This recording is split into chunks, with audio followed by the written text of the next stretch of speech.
So to start, I can tell you that I feel really similar to René because it's my first public presentation ever. And yes, why I will be speaking about customer support, I will need you to support me a bit. So my name is Magda. I work in UXPin and I'm responsible for customer relations. I had the chance to join the company as the second person in the customer support team, so it gave me a huge chance to learn and develop. And just one brief word what UXPin is, just to let you know who our customers are. So UXPin is a Polish startup company. We have our headquarters in Gdańsk and also the second office in Mountain View in California, in Silicon Valley. And basically, we are offering cloud solution, a prototyping tool, simply a product design workflow platform where people can collaborate together. So not only designers, but also people from other teams. They can share feedback and work on prototypes together. So simply, let me tell you a few words about our customer service Odyssey.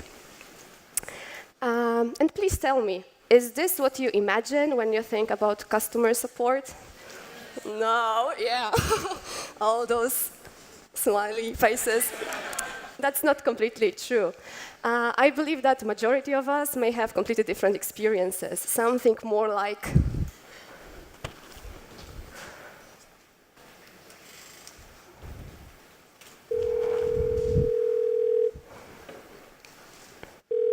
Customer service. Hi, yeah, I'm calling because there's something wrong with my phone. Customer service. Hello? Yeah, hi, I'm calling because there's something wrong with my phone. My text won't send.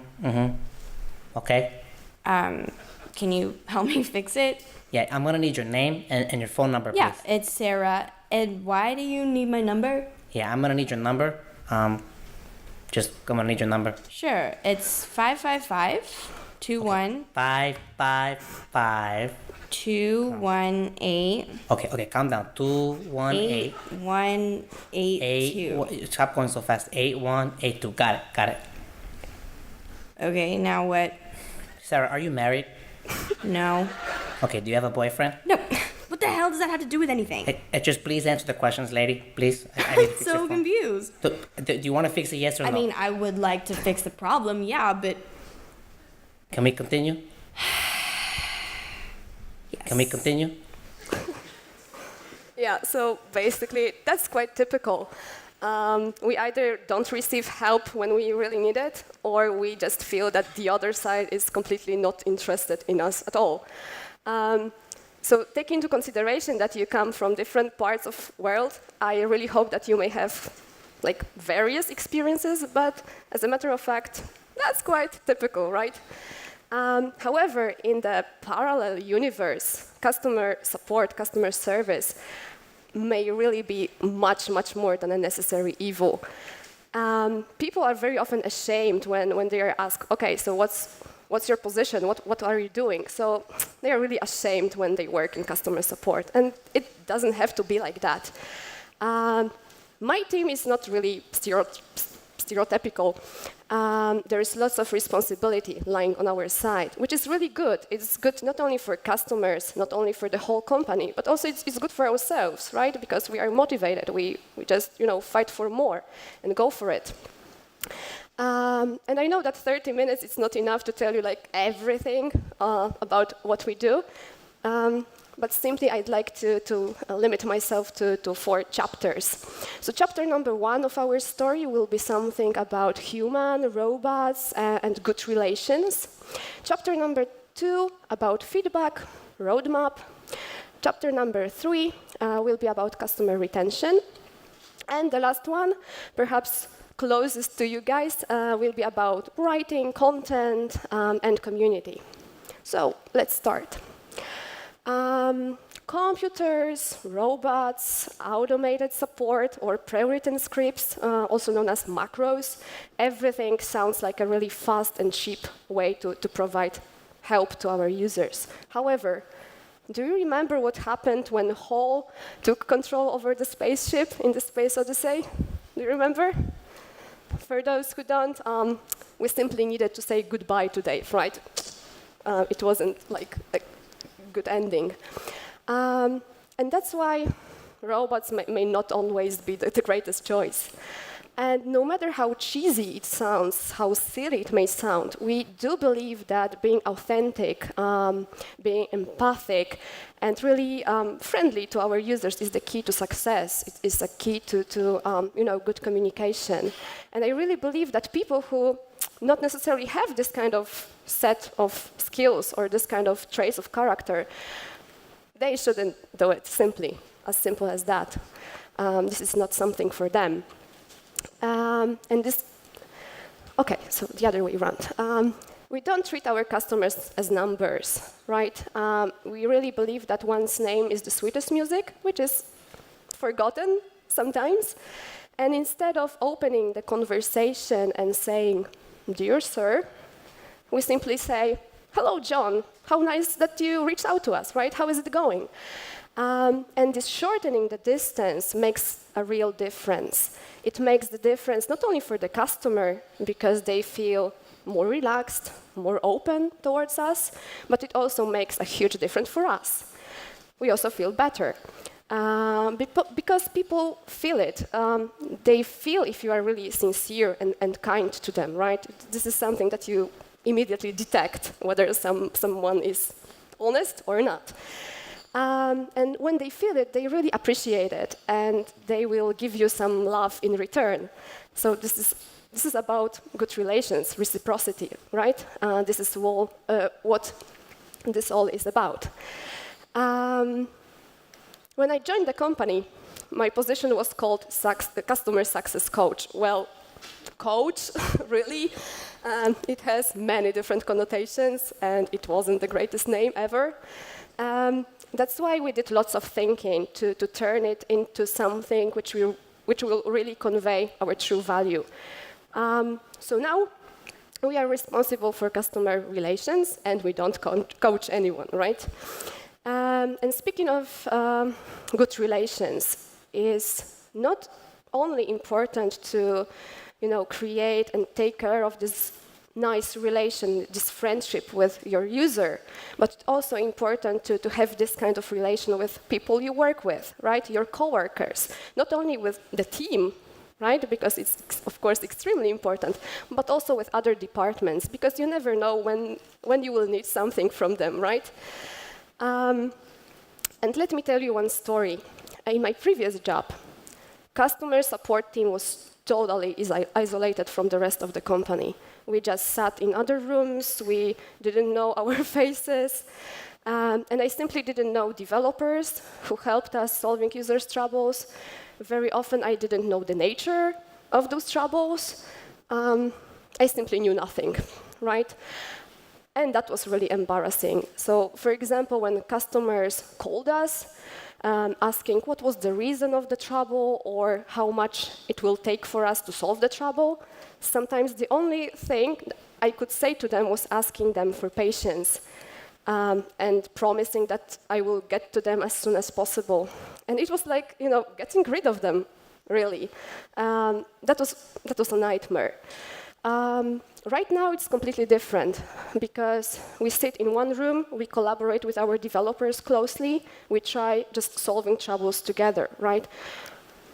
They are humans, we even drink coffee together, so how awesome is that?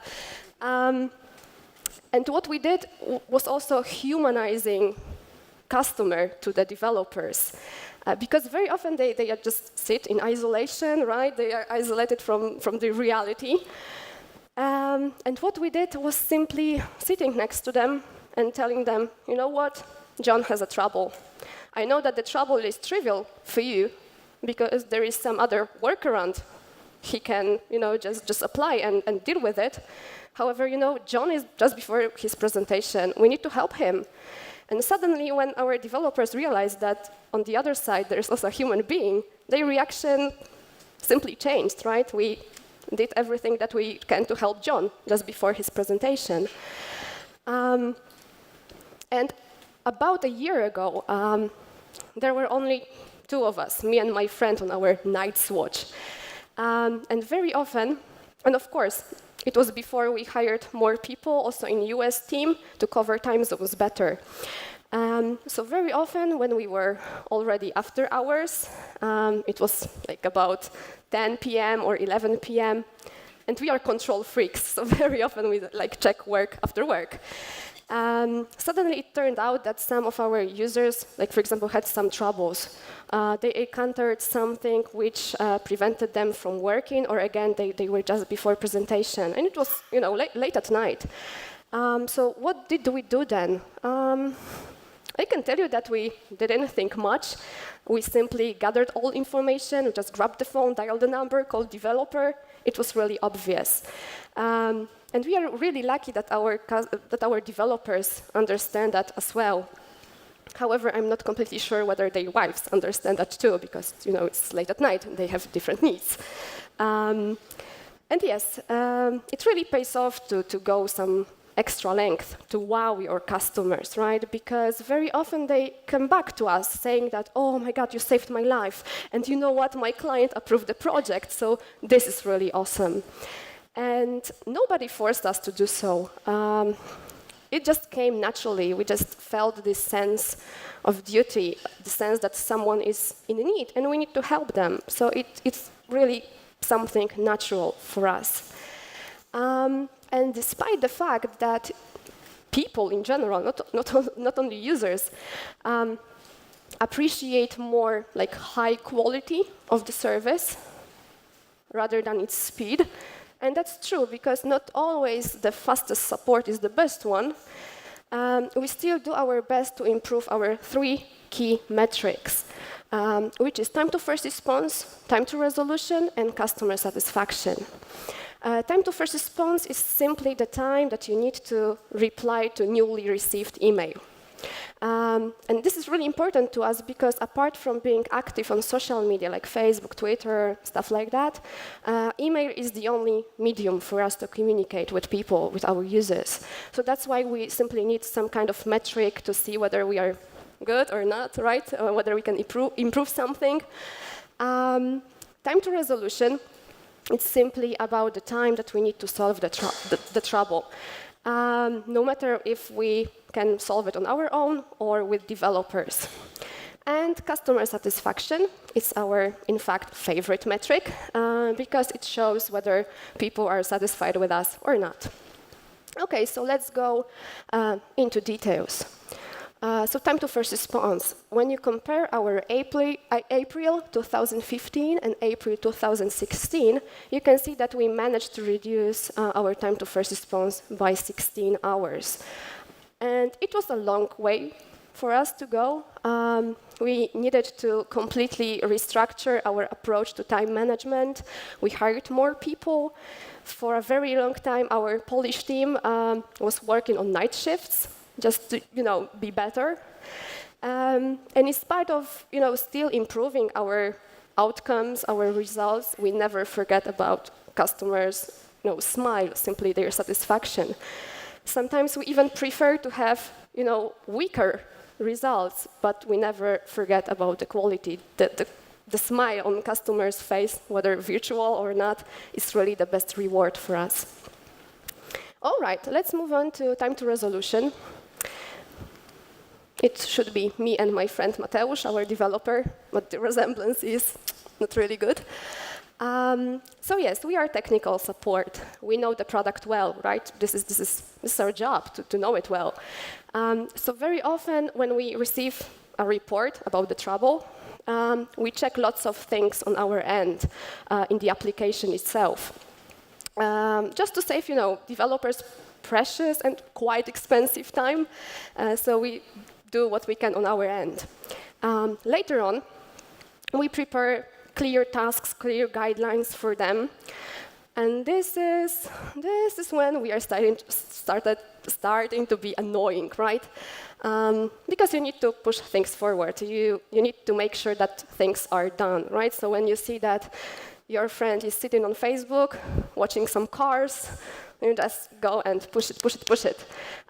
It's really important because you need to keep track of the progress, right? You need to stay constantly up to date to be able to follow up the customer. because it's the worst thing ever to leave your customer alone in this kind of emergency, right? It could be a small thing for you, but for him or her, it is a pure drama, right?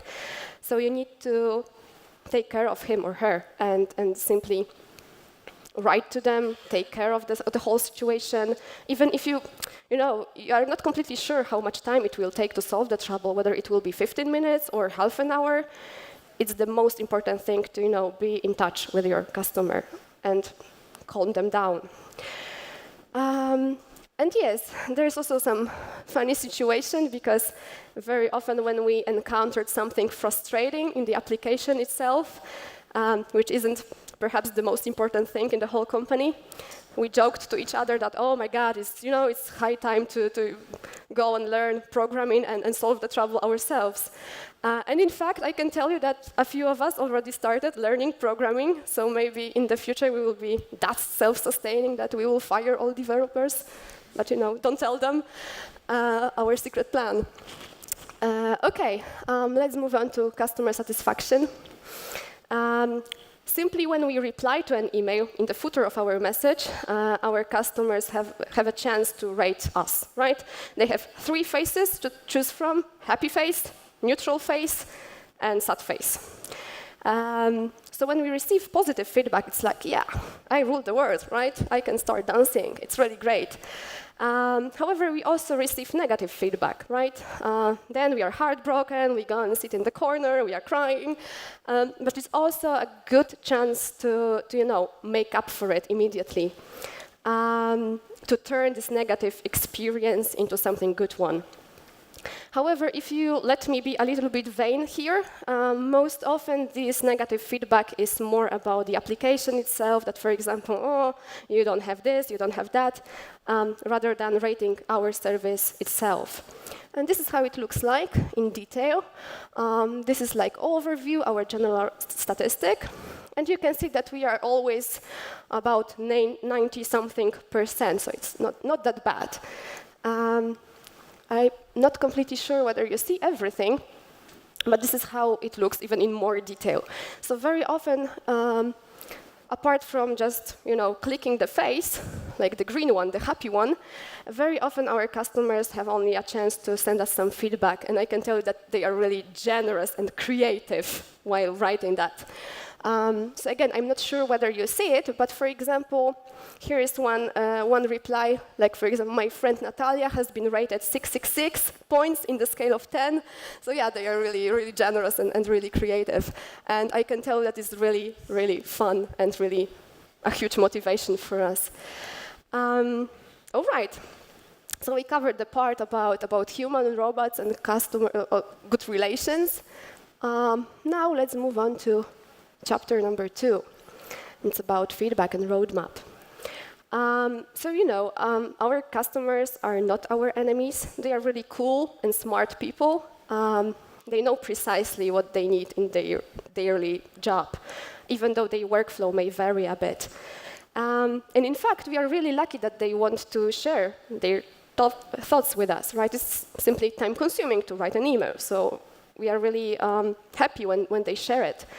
And what we do with that, we simply listen to each and every voice. We categorize it. We prepare monthly, quarterly, and annual statistics later on. So long story short, we process their feedback. And it's extremely important to provide the company with a clear vision of what our users need, think, or complain about. And it's extremely crucial in a design-driven environment, right? Because when you go and talk to, for example, visual designers, they will start talking about kerning or other font-related things you even don't understand and don't know about. However, it's not necessarily true for our users, right? They may, just need really different things. And this is a small excerpt from our monthly newsletter that we send to the company every single month, showing different results. And here you have the list of top requests which came to us in April. And having this kind of knowledge is extremely important in putting a roadmap together, right? Just to decide upon things that we should work on in the nearest months. It's simply helpful to make those decisions. And let me give you one example. For a very long time, Zoom was our top one feature request. People were writing, asking about it all the time. We simply, just ran out of synonyms to explain that, okay, we need to wait. And that was true, because due to some technical obstacles, we needed to wait a bit, but we still listened to our customers, and now there is Zoom. We have it, finally. And when the company was smaller, every now and then we met with each other for strategic sessions, just to talk about our plans, just to have a clear vision of what we should work on in the next months. And again, if you let me be a little bit vain, I can tell you that our CS team was always best prepared, having notebooks full of notes, excerpt of emails, just knowing this all complaints and requests by heart, whether we wanted it or not. And now, for example, when teams are working on something new, very often they approach us and ask us lots of questions, right? This is like a small interview. They ask whether people complained about this or that, whether they want this and that. And for example, Radek Taraszka, whom you probably met last year at SOAP, he was also a speaker, does it really often. So frequently we just sit together and work on customer journey map to detect some flashpoints and think about possible solution. And that's really wise, because working with customers made us a mine of knowledge. Whether we want it or not, we just absorb it. And this kind of knowledge and experience, or due to this knowledge and experience, recently I've become an owner of a maintenance project where, according to the voice of the customers, of course, I point out some troublesome areas in the application which should be refactored. And I can tell you honestly that being a part of this decision-making process is really, really energizing. Having a true, real impact on the product development is something that really makes you smile and gives you lots of energy. Okay, cool. We covered that part. So now let's move on to chapter number 3. So chumming up with Churn, making friends with Churn, right? And retaining customers is really important, right? Everywhere, in every single company. However, it's even more important for SaaS companies. Software as a service business model is like dating with your customer. Customer subscribes to the service, renews the subscription every month, more rarely on annual basis. And it's not like paying in advance and buying an expensive car or even more expensive apartment. Here, there are no strings attached, right? People can change their mind really easily without having anything to lose, because there's simply plenty more fish in the sea of competitors. That's why keeping an eye on churn is really, really crucial. It's like our top metric in the whole company. Our CEO had many sleepless nights, I believe, because of this metric. So what is churn? Churn is simply a percentage of people leaving us over a certain period of time, so most often a month. For a SaaS company, if you keep it below 5%, you are quite good, right? Your company is healthy, everything is under control. However, if it's rising, that's more troublesome, right? You need to, get your shit together and go fight for it. And you can ask me, okay, but what is it with CS, right? With customer support? Churn, customer support, it doesn't come together. But in fact, it is. Because our customer support team takes care of all account cancellations manually. And before we do that, we talk with our users. Even if it may sound a bit time-consuming, right? We simply ask them, why do they leave? And giving you a real example, some weeks ago, my friend Natasha had a customer. He wanted to cancel the account, right? As simple as that. And she told him, okay, I will do it, right? I'm here to help you. However, could you tell me what was the reason? Why do you want to leave us? And he told her, oh, you know what? Because you don't have Zoom, right? The exact Zoom I mentioned before. And she reacted, whoa, whoa, whoa. Hold your horses, right? The Zoom is around the corner, so just wait like a couple of days, a week, and we will have it. It will be, in your application. And really, he stayed with us, right? So it was just enough to talk to him, and give you some information. So we saved the account. We kept the money in the company. And having all those reasons, this knowledge why people leave us is really important, because we prepare statistics. We prepare some charts to see the trends, to see the patterns, right? And it's really helpful to see these reasons. And then we can take an appropriate action to prevent it from happening in the future. So for example, when people complain about the cost, you can send them promo campaign, right? Offer the discount.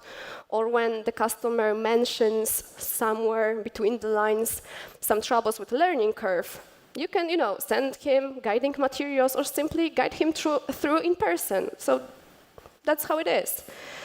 And again, this is where good relations with people are really useful. According to the research, 70% of customers leave not because the price is high or because product is lacking something, the quality is not that good. No, they leave because they don't receive help, which they need, right? They just feel disappointed, mistreated, and that's why they leave. And no matter how hard we work on our product, on our service, no matter how much we polish it, always there may be some weaker points in user interaction with the service.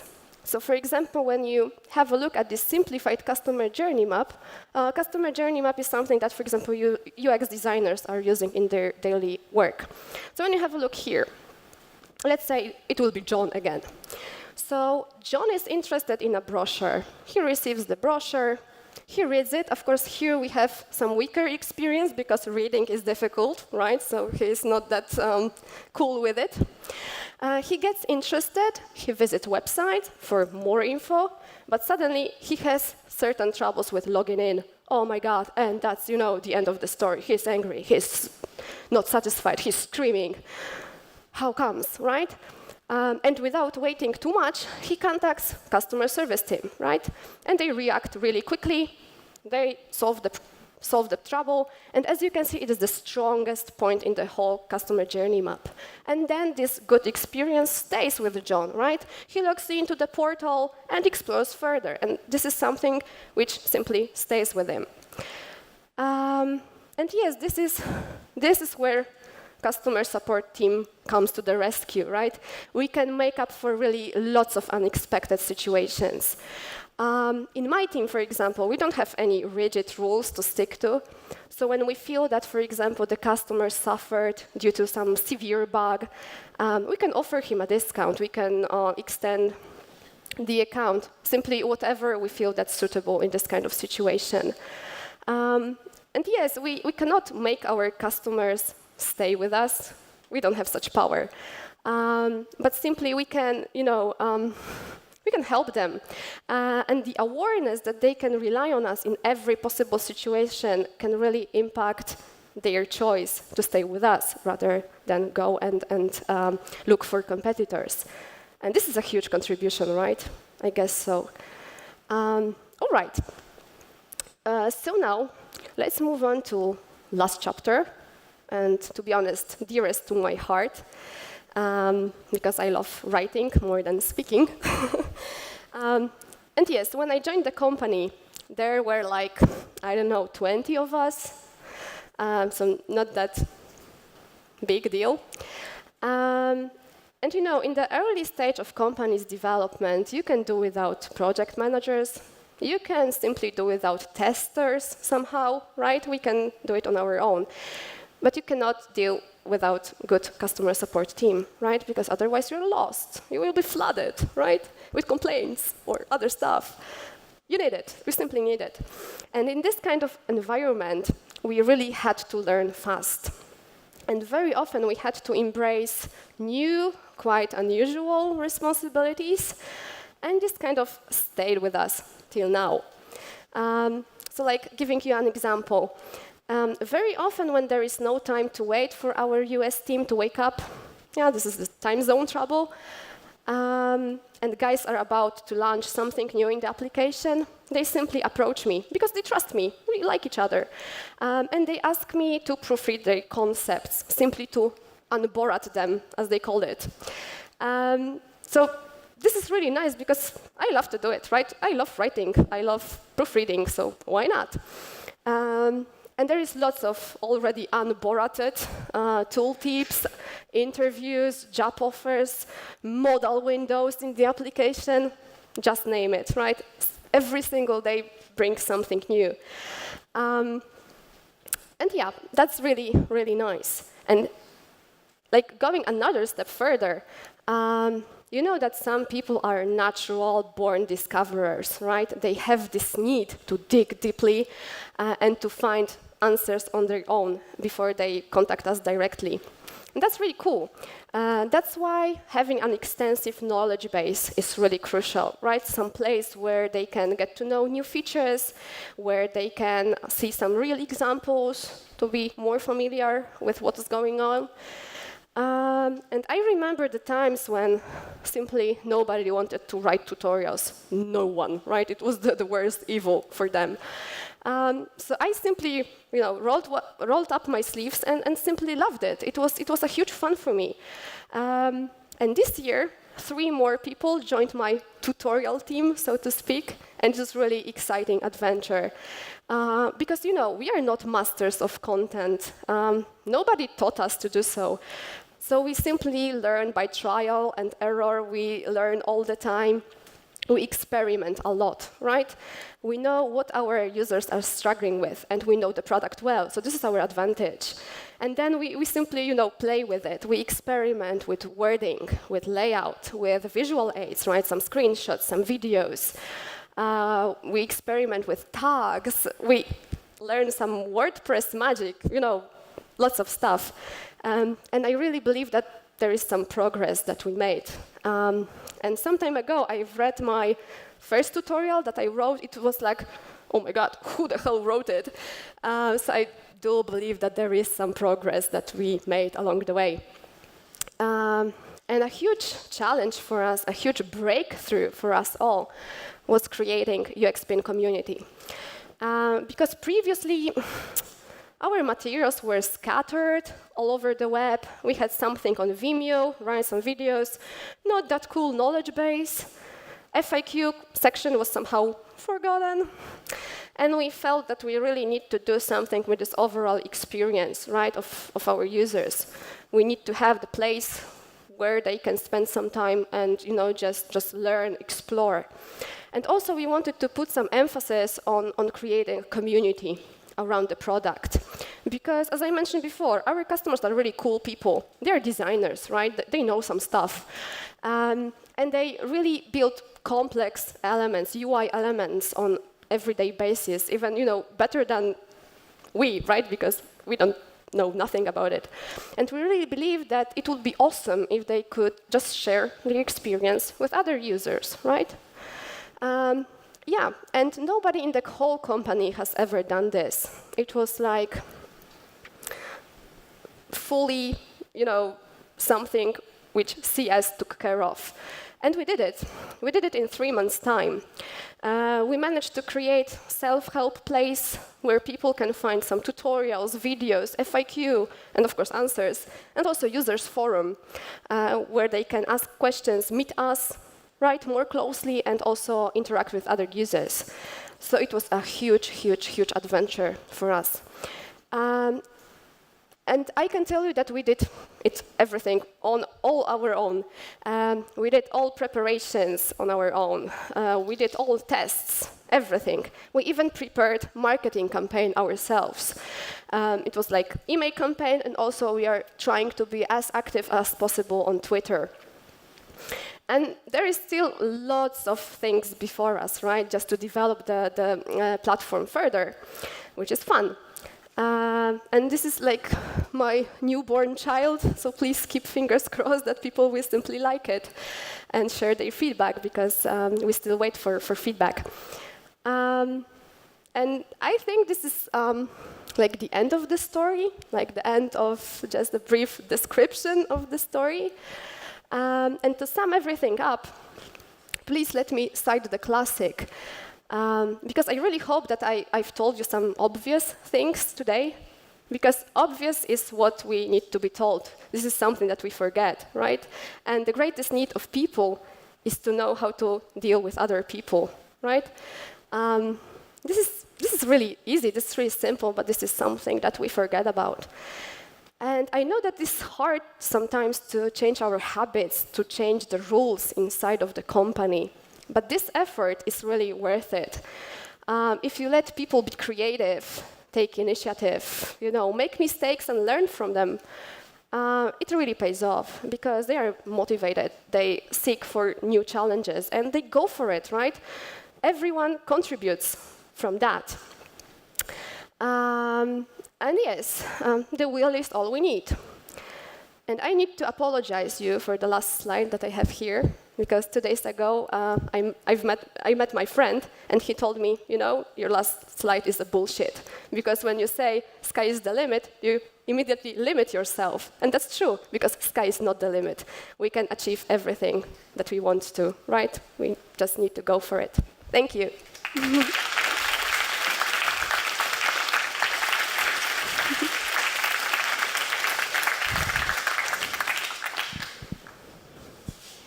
Questions, guys?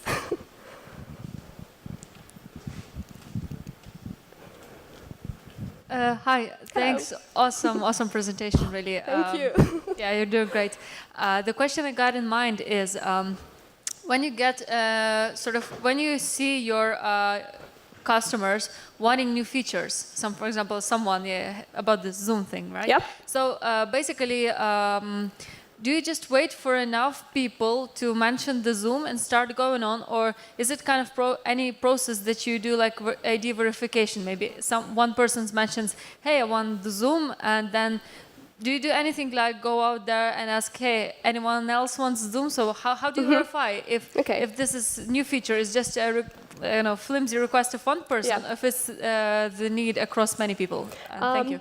So there are like 3 points in the whole story, because first of all, we do have certain strategy, right, to develop our business. We know what kind of things we need to do to achieve something, so this is the first thing.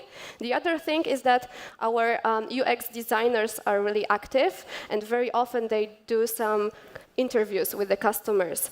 And it's really nice, because it's like one-on-one conversation, and then people are getting more open, so very often they tell us the whole stories, like life stories, and it's a huge source of knowledge. So for example, very often my friend Ben, UX designer, speaks with enterprise people, like people from enterprises, companies. So that's really nice. And of course, the knowledge coming from us, customer support, which we present. And taking into consideration those 3 aspects, we just, trying to find a way to make some decisions. And we, just not forget about users. So sometimes there is the situation that we need to wait with something, but we really try to achieve it in the longer run, if that's possible, of course. Thank you. Any more questions? Okay, we can afford Jacek's and another one. Okay, let it be. Hi, and thank you for the presentation. It was really great. First of all, I'd like to know whether at UXPin you guys have a group of dedicated technical writers that also create manuals. So no, we don't. Our developers write some documentation on their own because it's not really needed at the moment, I would say. So the more important thing is, I think, tutorials, right, for the end user, something which will help them. So there wasn't still a need for like technical writers, the whole team. This is something our customer support deals with, right, because we know the language, like having to consideration other Polish people, so we are like a bit better. That's why we deal with them, with it. I see. And how often do customers actually complain about your tutorials? Because you've mentioned software bugs and lack of features, but how many of those complaints are related to the tutorials you write, and how do you fix them? Very good question.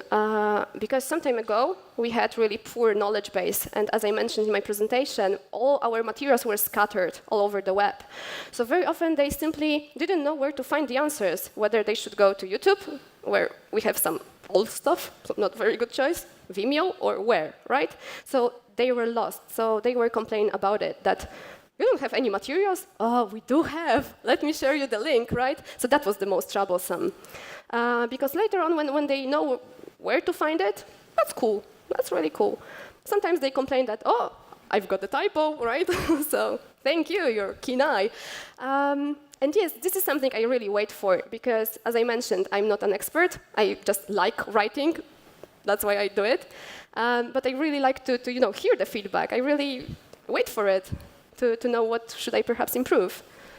So. All right, thank you. Hi, thank you very much for the great presentation. I'm here. Oh, yes, yes. Thank you. I have a question. Speaking from your experience, what is the best channel to get in touch with the customers? So we do offer a service, and I have the feeling that we do a little bit too much. So we speak to them through email, via live chat and phone. And it's great for the customers, but it's not that great for the customer support team, because they get swamped. And sometimes it's double the work, because if our customer don't get in touch with us via phone, then it emailed us or speak to us on live chat. And this is a problem we are facing right now.